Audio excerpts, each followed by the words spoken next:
ఇప్పుడు నేను వరంగల్లో ఉన్నా. బాబాయ్కి ఒకప్పుడు పెరాలసిస్ వచ్చింది. నేను evening time night time Suresh sir వాళ్ళ నాన్నగారు నిజంగా సార్ రాలేదు చెప్పినప్పుడు నమ్మక. సార్ హైదరాబాద్లోనే ఉండు, కానీ నేను హేమలత మేడం ఇద్దరం కలిసి వచ్చి ఇచ్చినాము. నడవలేని పరిస్థితి, మంచం మీదనే ఉంటుండే. సార్ ఇప్పుడు వచ్చేసరికి అసలు ఏం లేకుండానే నడుస్తున్నారు. మన వెస్టీజ్ సప్లిమెంట్స్ దమ్మున్న ప్రొడక్ట్స్ అని చెప్పొచ్చు. సార్కి వచ్చేసి పెరాలసిస్ సప్లిమెంట్స్ ఇచ్చాను.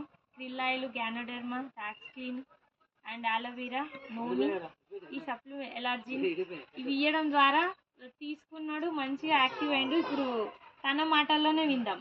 ఎట్లుండే బాబా ఇంత అప్పుడు మంచిగా లేదు, ఇప్పుడు ఈ మందు పైన మంచిగా అయింది. ఇప్పుడు మళ్ళీ కట్ లేకుండా అర్థం మెల్లగా మంచిగా అనిపిస్తుంది. ఎవరికైనా చెప్పొచ్చు, ఎవరికైనా చెప్తాను. ఇక్కడ అన్ని కూడా తీసుకోలేదు కానీ ఇద్దరు తిట్టేసా, ఎందుకు తినరా నీ చత్తారా అని తిట్టేసా మొన్న. ఇప్పుడు నడిచి చూద్దామా మనం? నడుతా